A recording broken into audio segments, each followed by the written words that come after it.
Local residence occurs when a newly married couple establishes their home near or in the groom's father's house.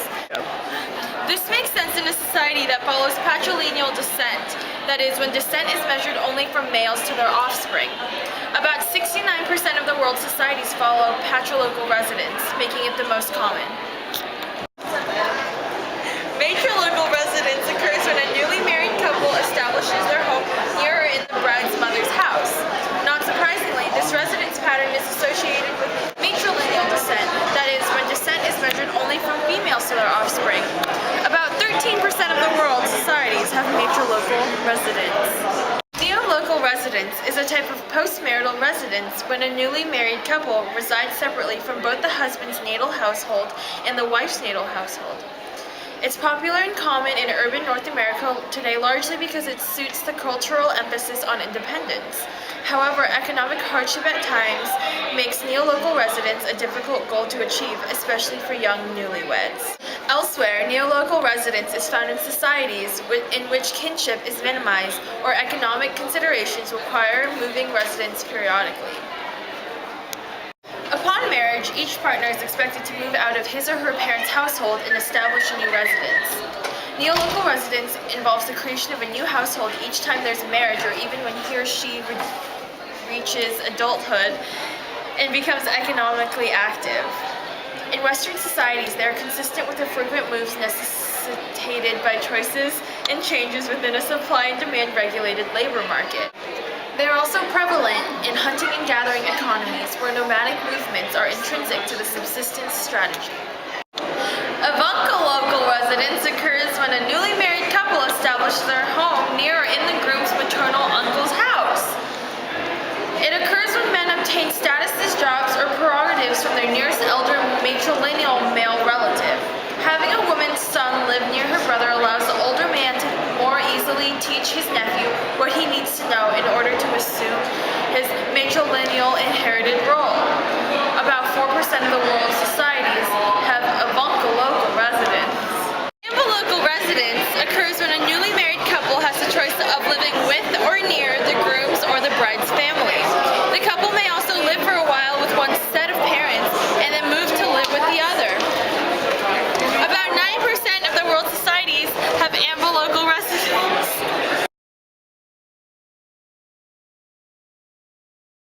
Genghis Khan was born to the name Temujin and was born in 1162 or 1155. The secret history of the Mongols reports that Temujin was born with a blood clot grasped in his fist, a traditional sign that he was destined to become a great leader.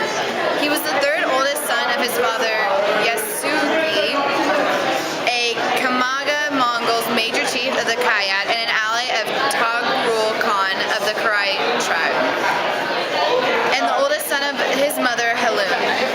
According to the secret history, Temujin was named after a Tatar chieftain, Temujin U, whom his father had just captured. No accurate portraits of Genghis exist today, and any surviving depictions are considered to be artistic interpretations. Persian historian Rashid al-Din recorded in his chronicles that the legendary glittering ancestor of Genghis was tall, long-bearded, red-haired, and green-eyed. Temujin had three brothers named Hisar, Hashun, and Temuj, and one sister named Temulin, as well as two half-brothers named Betar and Bilguti. Like many of the nomads in Mongolia, Temujin's early life was difficult. His father arranged a marriage for him, and at 9 years of age, he was delivered by his father to the family of his future wife, Borte, who was a member of the tribe Ongarat. Temujin was to live there in service to Dai II, the head of the new household, until he reached the marriageable age of 12. While heading home, his father ran into the neighboring Tatars, who had long been enemies of the Mongols, and he was subsequently poisoned by the food they offered him. Upon learning this, Temujin returned home to claim his father's position as chieftain of the tribe. However, his father's tribe refused to be led by a boy so young. They abandoned Halun and her children, leaving them without protection. Temujin grew up observing the tough political climate of Mongolia, which included tribal warfare, thievery, raids, corruption, and continuing acts of revenge carried out between the various confederations. all compounded by interference from foreign forces such as the Chinese dynasties to the south. Temujin's mother, Olin, taught him many lessons about the unstable political climate of Mongolia, especially the need for alliances.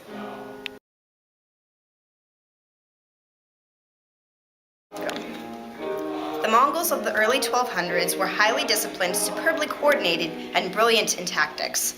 The Mongols were illiterate, religiously shamanistic, and perhaps no more than 700,000 in number. Their language today is described as Altaic, a language unrelated to Chinese, derived from inhabitants in the Altai mountain range in western Mongolia. Before the year 1200, the Mongols were fragmented, moving about in small bands headed by a chief or khan, and living in portable felt dwellings called by the Mongols jur.